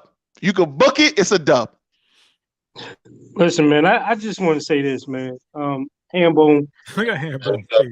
He did not get up today for you to talk like this on this show. He didn't do that. He didn't do that. I'm not going to let you, Hambone, because we love you, we're not going to continue to let you disparage this light-skinned name that you got out here, man. We're not going to do that. We're not going to do that, Hambone. I care about you too much, brother. Hey, Ruck, hold on. I got a sound bite for you that is probably so good for this right now. It's easy to sum it up when you just talk about practice. We sitting here, I'm supposed to be the franchise player, and we're in here talking about practice. I mean, listen, we're talking about practice. I just say, go ahead, Ruck. Go ahead. Look, he got the Nah, hat on. I'm just saying. I don't. Oh, want he my got man- the camera. I Oh, don't New want my man to feel York. like I don't want my man to feel like that he got up on this day, on the holiest of days, for you to talk as blasphemous as you talk. My God. Listen, man, I know you're a fan. I know how this feels. Hambone. But besides, and this is the outlier, right? KD and Kyrie are going to be exactly who they are, which poses a great problem for anybody in this league. Right. But how this team from 3 down has been constructed is not the same threat. I would go as far as to say, even with Ben, y'all not the same threat that y'all was with James. It's just not the same threat. We're more of a threat. We're more of a threat now. Just being serious from a basketball standpoint. We're more of a threat now. We're more of a threat now. So you don't believe that? Who don't believe that? You don't believe that? First of all, ever since we got them, what have I been screaming? That we don't have a big, right? I was like, we can't rebound. You do not have a big, right? I've said that since day one. I said we don't have a big, we can't rebound. Y'all know I'm a realistic fan. I don't know about that. Now. I'm a realistic fan. A fan. What? I'm realistic, but I'm a realistic fan. You a fan? I tell you that. Listen, I may say my team's gonna win, but I don't come out here and toot no horn knowing this stuff that we can't do. Like when I hold. Hamo, Andre Drummond on our team now, is he not? Listening to you right now, right? Yeah, like America is listening. Great. He's realistic. Andre Drummond on our team now, correct? Yeah. Is Andre Drummond not one of the best rebounders in the league? He's a good rebounder, yeah. So he's a good rebounder? He's a very good rebounder. Is he the best in the league? Since he's been in the league, he might be top 5 in rebounds since he's been in the league. He's led the league in rebounding 3 times. Now, all I'm saying is those are things that we could not do. We could not get defensive rebounds. Okay. Now we get defensive rebounds. Now we have somebody in there who can play Embiid. Now it's not Nick Claxton on Embiid. When Ben comes back, whoa. Don't talk about Embiid and y'all not there yet. Talk about this series. First of all, Embiid got to get there, not us. We gonna be there. So hold the horn up. Hold the horn. So you telling me that this dude, we're gonna say that Embiid, after his playoff lackadaisicalness, he is pegged to be further in the playoffs than us? Yep. With James Harden? Yep. And he y'all will got the nerve to tell me that I'm tripping on my team? Hold on. Let me add something to that. And Embiid will eat Andre Drummond for breakfast, lunch, and dinner. Well, it and didn't you know look what? like that it didn't look like that when we walked into Philadelphia and put our foot to somebody's, bleep me because I'm about to cuss right now. Ass. But you know what that was. That what happened in Philadelphia was KD and Kyrie being exactly what they are. That was actually Seth Curry. So did we forget Seth Curry came over too? No. Right. Listen. Seth Curry came over and did his thing. Seth Curry, I don't think, is being used properly right now because I think the offense should be running a little bit different than it is. But again, and Chris has said this for over a year now, right? Which means it's dead wrong. If Chris was saying it for that long. But here's the thing. It's coming due to that point where weirdo time is about to take place. There you go. And this is the perfect platform to have weirdo time. Hold on, wait. Hambone. And you got 2 of the weirdest ready. Hold on, wait. Hambone woke up. Hambone woke up and said this. Yo, fuck it. Yo. That's what he said. Let me tell y'all something. Listen, just say you don't like the dude. Just say you don't like them. We don't have a problem with them, but I don't have a problem with them. They're both weird though. We ain't escaping that. Look, Kyrie is from Jersey. I love Kyrie. Listen, he's still a weirdo. There was another cat who said this to me the other day. I ain't gonna call no names, but his ass on this screen right now. Okay, I ain't gonna, he on this goddamn screen. It was now. me. He had the nerve to tell me, yo, well, eventually something gonna happen. I said, yes. Since what tells you that? Well, on the court, some guy. What gives you that impression when they hoop? They hoop. Hold on. First of all, 5 times together. I was about to say they haven't played long enough for something to happen. They ain't played. They haven't played together one full season yet. So what do you think about to happen? They hoop. When they hoop, they hoop. We'll see. We'll see. We will see. But and get the ticket tape parade ready too. And goddamn it, don't ask for no tickets or none of that stuff. Pay for your shits. Y'all some unbelievers. Yeah, y'all some unbelievers. Campbell, hold on. First of all, I told you I would love for the Nets to win. Not me. No, of course you don't, Chris. Not me. You know I gotta host the goddamn show. Because then we won down. Not me. I root actively against the Brooklyn Nets. I bet you solely because of him, Solely because of him, I root against him. And I like Kevin Durant. And I'll be like, nah, man, these niggas gotta go. Because after we win that shit, I'm knocking on your goddamn door because I want to see the drapes in that goddamn bathroom. I'm telling you right now. I want to see the drapes in that damn bathroom that you claim you sitting at the dining room table all the time. I'm not going for this. Okay, Chris, I tell you this. You're going to know when he's coming because he's going to be singing Whitney Houston. Damn right. With my backpack on, killing all types of mosquitoes and bugs and all that shit. Let me tell you something. If I got to wait on the Brooklyn Nets to win the championship, then I know he ain't coming. Because they ain't winning. They ain't winning. I'll be there in June. Maybe, I tell you this, maybe, just maybe, they get past Boston. I'm telling you this for a fact, they ain't getting past Milwaukee. I tell you that right now. I tell you that right motherfucking now. What up? Hey, Greg, this sound like that episode of Cosby Show. Challenge. Listen, we're going to beat Boston in 3 because we don't need the 4th. And then we're going to beat Milwaukee in 6. Damn, not gonna do it. And then we're gonna sweep whoever we get in the Eastern Conference Finals. Hold on, you said hey, listen, I worked in mental health and substance abuse for 17 years. I'm gonna call you after this because I can tell when something's wrong. Let me tell you something. Y'all know me. Y'all know me. I don't scratch my head unless it itch, and I don't dance unless I hear music. I know what I sound like. I don't need to talk to hear myself talk. I know exactly what the hell I'm saying. Y'all know what time it is when we get done. Y'all gonna watch it. Y'all gonna watch it. Listen, I'm telling you right now, Ben Simmons will be back, and y'all will see we are a far better constructed team now with Ben Simmons than we were with James Harden. Let me ask you another basketball question. For real. You said he's gonna be back. What will he look like? Because again, and here's why I asked you. Light skin. Right? Hold on. Yes, we know that. That's it. With the green leather Riddler suit on. That was Lamb. That was Lamb. Yeah. Ain't nothing wrong with my yoink. Right? Listen. So what does it look like for him to come back in the playoffs, right? Potentially have to get through Boston and play there, a hostile environment. And then what will it look like for him to go back to Philly? You're talking about somebody that Hambone, not only from playing, but from coaching. The mental aspect in playoff atmosphere is different than the regular season. So we beat Boston, is Philly in our bracket? I haven't seen. Well, listen, let's just say pie in the sky. Because check this out.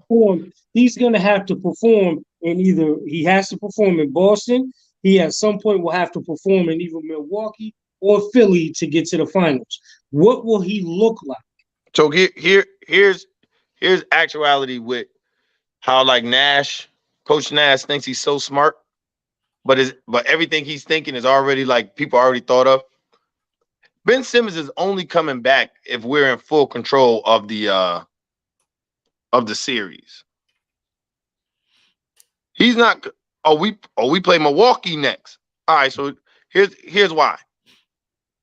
He's only coming back if we're already manhandling Boston.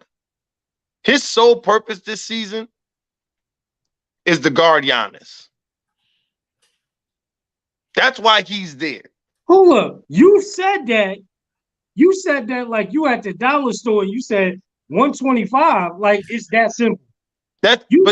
You said his sole purpose is to guard Giannis, and you said it like he gonna be successful. No blinking that. Like he gonna be successful. Yeah. If he's guarding Giannis, his first KD is not. His first thing back is to guard Giannis. No. If we're in charge of the Boston series, he's coming back, right? Meaning like we only need one win. Like we're only one win away from Boston being done. He'll play in that game. Then he's coming back because he has to guard Giannis. Part of the problem that we had last season was KD had to guard Giannis. Mm-hmm. So with KD guarding Giannis, he too tired to hit the damn three that we need to win the game. So therefore, he got to take a toenail step closer to make the next attempt. And that's how it goes. So he's coming back to guard Giannis, which means KD is fresher for longer. So okay. Oh, so wait, now, that's not even act. No, you know what? Go ahead. Because Y'all almost push that button. Now I think I'm following you, but now I'm worried about Coach Nash because it's Coach Nash's idea to. What if y'all down against Boston and he has to play? You won't see him if we're down against Boston. So his warm up is Jason Tatum? You won't see him if we're down against Boston. Why? Because that's just not what's gonna happen, right? So put it like this. Why did they trade for him? They traded for him for next season, like we did for KD and Kyrie. Here's my problem. Why the hell did he not play when we first got him? What the hell was he doing? Hey, mental stuff. It was mental stuff. Hey, Chris, you ever seen that Kobe gift? That was part of it. I'm not disputing. That was part of it. I'm not disputing. You never heard me say. You never heard me say that. Yo, whatever. I don't know why the dude not playing. He should have been playing. If you've been out, listen. Kyrie came back his first game and went crazy. Right, if he did that when you were on the coaching staff, he couldn't play for you right now. Correct. Stop taking up for this dude. Correct. You're not wrong. You're not wrong. And I question it every day. Why is he not playing? I look at Rich Paul. I look at his entire camp. And I say, yo, what were y'all doing with this kid while he was out that he was not able to play? I understand him being mentally unstable for what happened in Philly. And you can see Brooklyn right now trying to change what happened to him in Philly and be like, yo, we want to be nurturing and allow you to do what you need to do. But damn. I would have liked to see him with 5 games left in the regular season. I would have liked to see him in the beginning of March. I would have liked to see the motherfucker on February 13th was the first game after we made the trade. So the fact that he's not ready and they keep talking about he got a herniated disc in his back, my guy, then that should have been said the moment we traded for him that, yo, he's coming on next season like we knew when we got KD. But the way they're handling it is wrong. But you could see the writing on the wall. Andre Drummond was bought over for Embiid. Yo, but Ben was bought over for Giannis. Yo, you do understand that this move is only putting more pressure on Ben, right? And Ben doesn't have a good track history with pressure. But you got 2 different guys that handle the pressure for him than Embiid. Listen, Sambo, look at me when I say this to you. It ain't enough sage in the world to save that boy from playoff basketball. I get that, but let me ask you both this. He went from Philly to New York. But let me ask you this though. What has Embiid done to make us feel that his playoff runs have been solidified? Nothing. Listen. I'm not even an Embiid fan. I still don't think Embiid is like that. I still think Joker is hands down better than him. Okay, Chris, what do you got for me? Because right now the vibe I'm getting is that we're giving Embiid this mega pass. But here, I will say this. I'm not giving it to Joker. It's something that you can't dispute. You ain't never had to worry about Embiid taking the shot. You ain't never had to worry about it. You had to worry if he was actually going to show up to the game. Hey, you ain't never had to worry. He was there. He played. And that's not true. He put it on him. That's not true. But hold on. I'm sorry. Go ahead, Chris. I would say this: Embiid, as of last year, started playing at an MVP level. Okay, so you're giving it. So you're building on from last year. Building on from last year to now. I am no longer concerned with Joel Embiid in any capacity when it comes to basketball. All right. Okay, then. All right. I will accept that. As of last year. As of last year. But leading into last year, did he have the same scrutiny as Ben had? I wouldn't say the same, but he had scrutiny, but just not for the reasons that Ben had it, though. Okay. But he had scrutiny. I remember the dude Embiid missed the first 3 seasons of his career.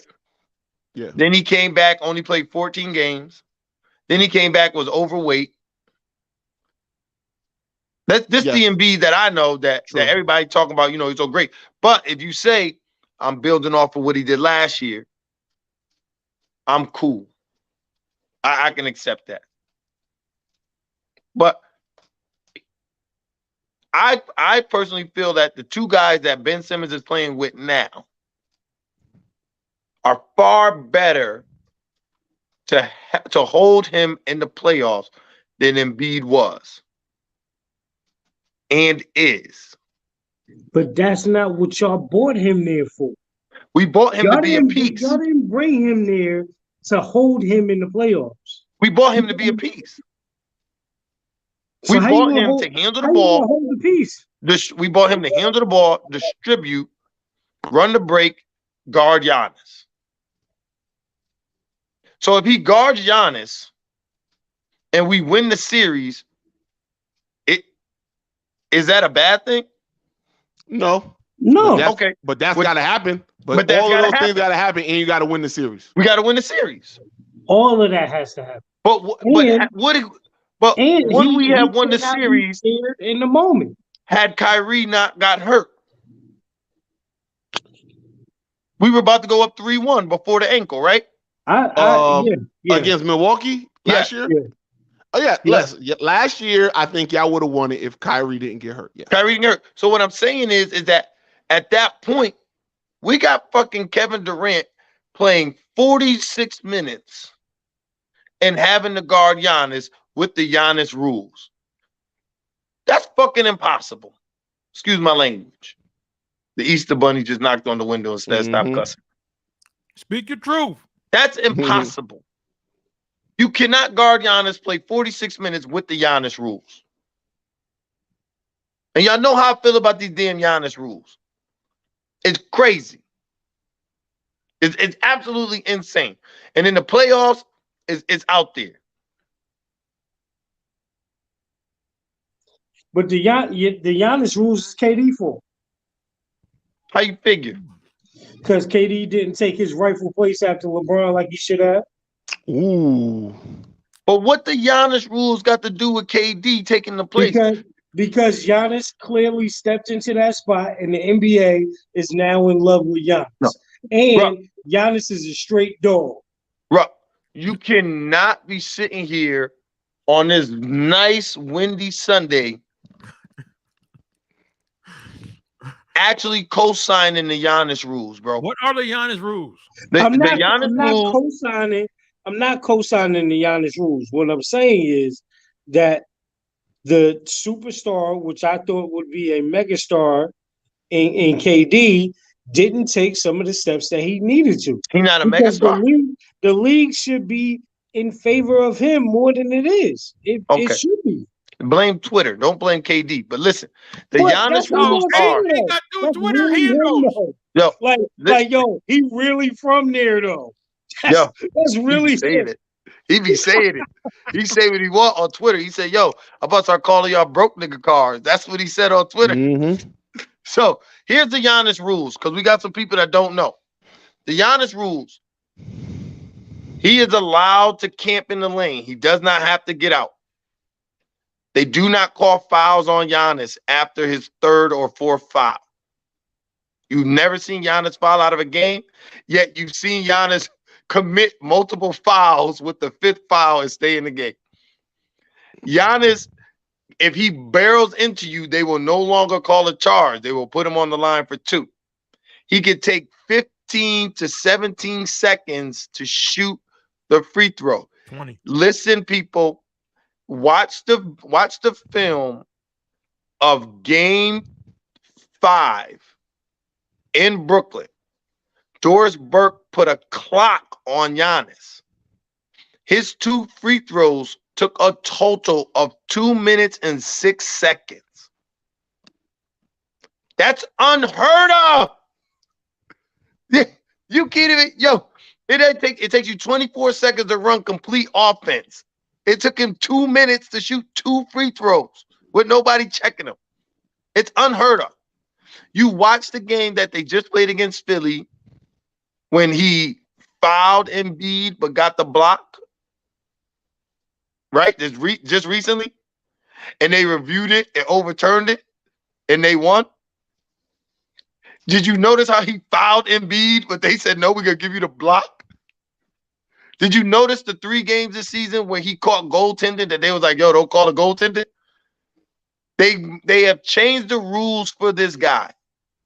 You've seen it all throughout the playoffs, and Ruck, you and I talked about this. I text Chris while it was happening. He was like, yep, it is kind of noticeable that the stuff that he's allowed to do.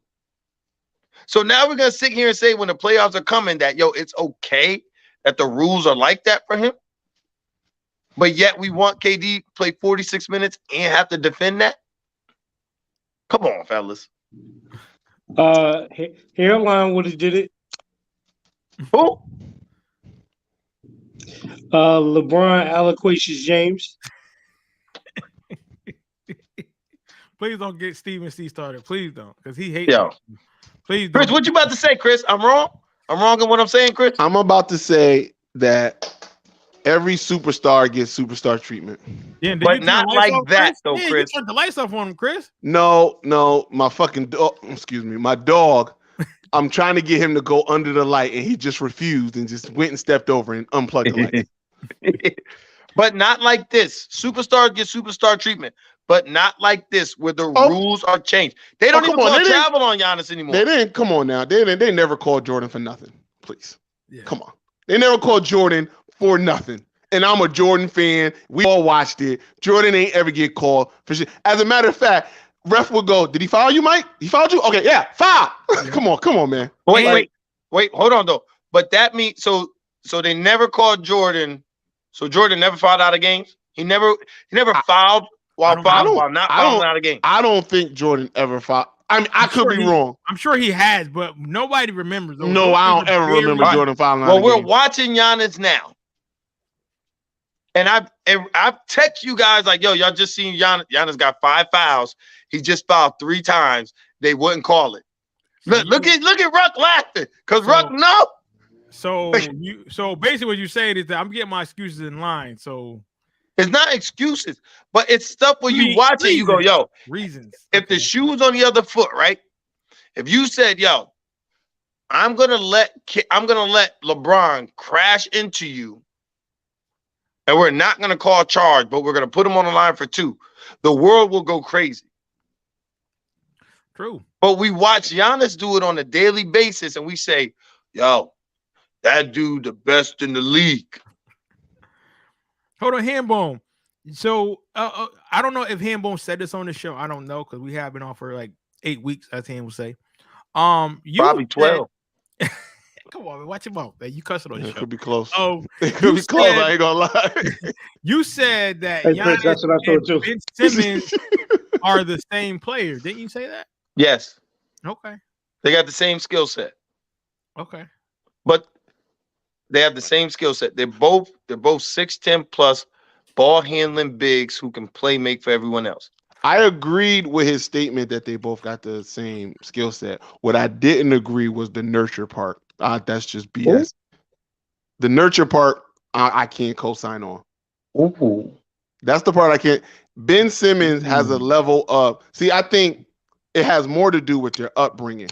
That Giannis had to get it out the mud, and Ben Simmons has been pampered and made excuses for when he was in high school, when he was in college, and then when he got to the pros, and when he got some resistance of no, you need to work harder. He don't no, not you need to work harder.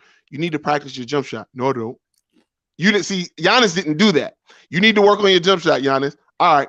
You want to work with these other players? Nah, I ain't trying to be friends with them. I'll work on it though. That's the difference to me.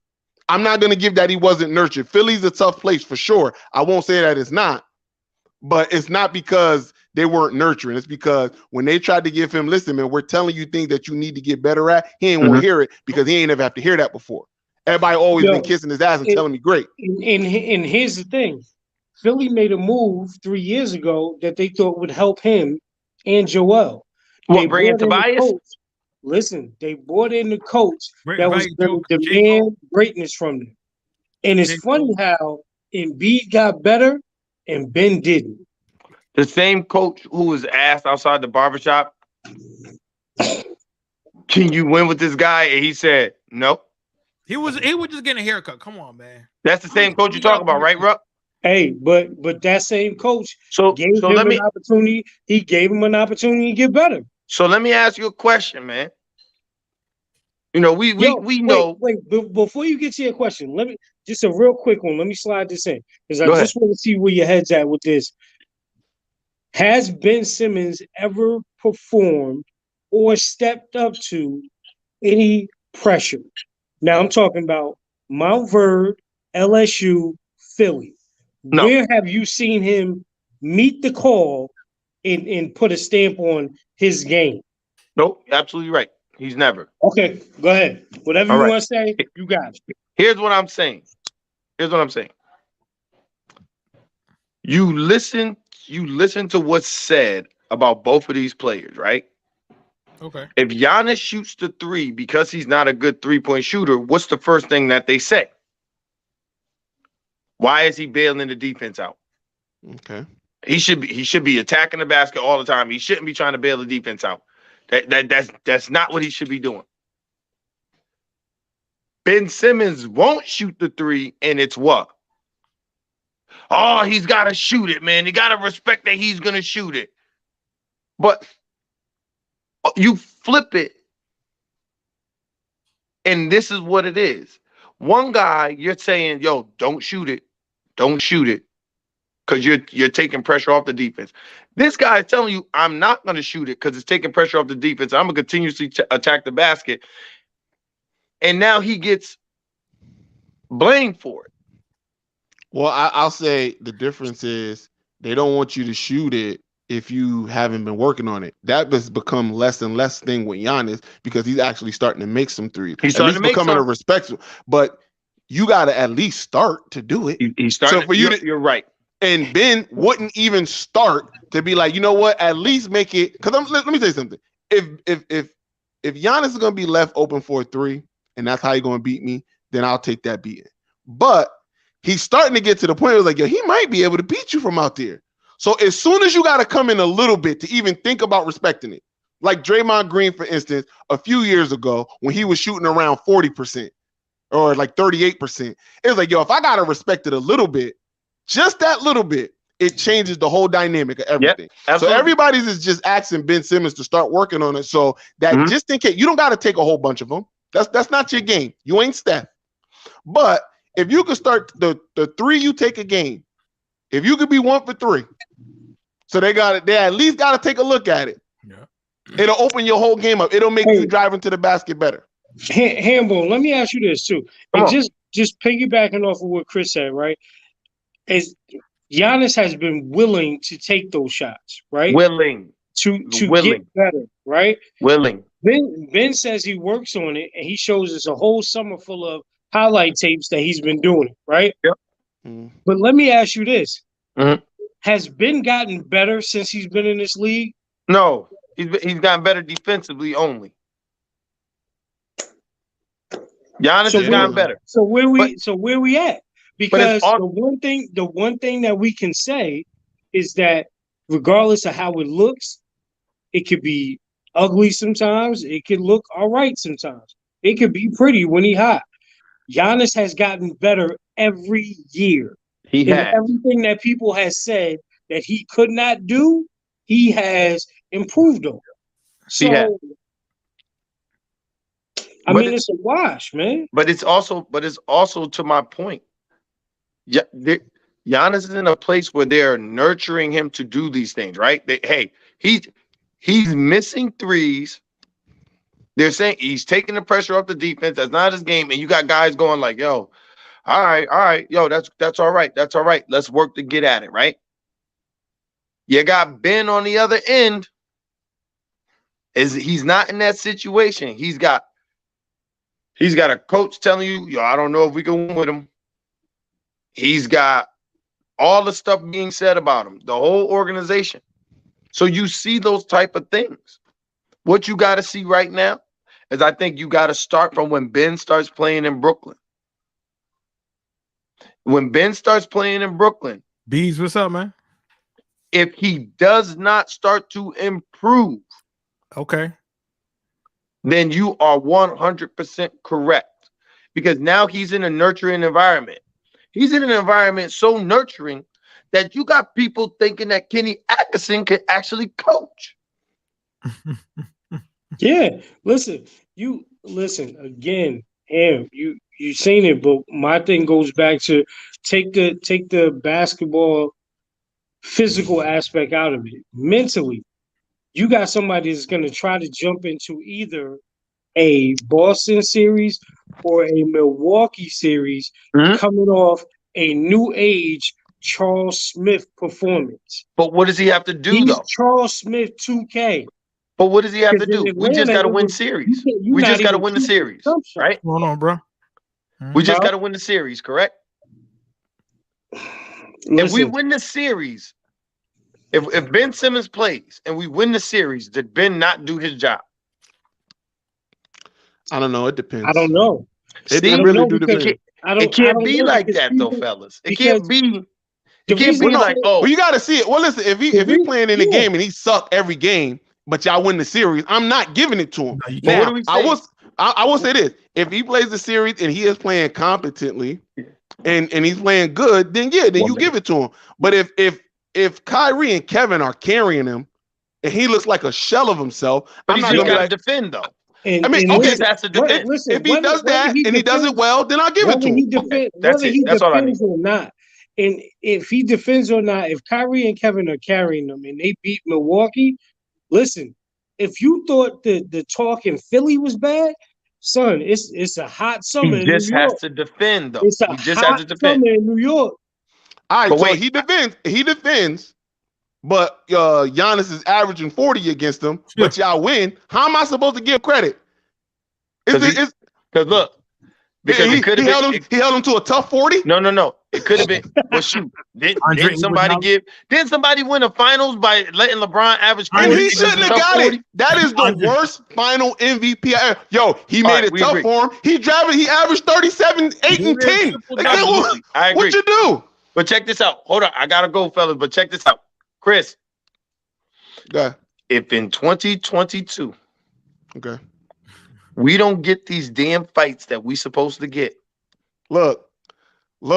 It's always up in the air. Everything is in the making right now for Spence and Crawford to happen. They both said they want it. Crawford is a free agent. It should be made easily. But at the end of the day, it's boxing. We don't get these fights, Chris. I'm not watching boxing no more. You are justified in saying that. That's all I can say. You are justified in saying it. It's getting ridiculous now. It is getting ridiculous. It's getting ridiculous. It is the only fight to be made between those two. Don't nobody want to see nothing else. I need Fury Joshua. Oh, that one's on the fence.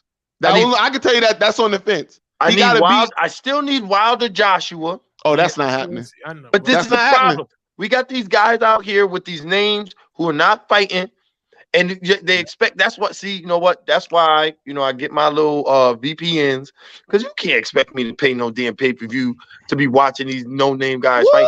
And wait, You do that illegal type stuff? look, absolutely. Not me. Absolutely, I would baby. never. I would never do Look, anything like that. Listen to me. Absolutely. This is what I can say. This is what I can say. As far as Spence and Crawford, right now, that is the easiest mega fight to make. I don't see why that doesn't happen.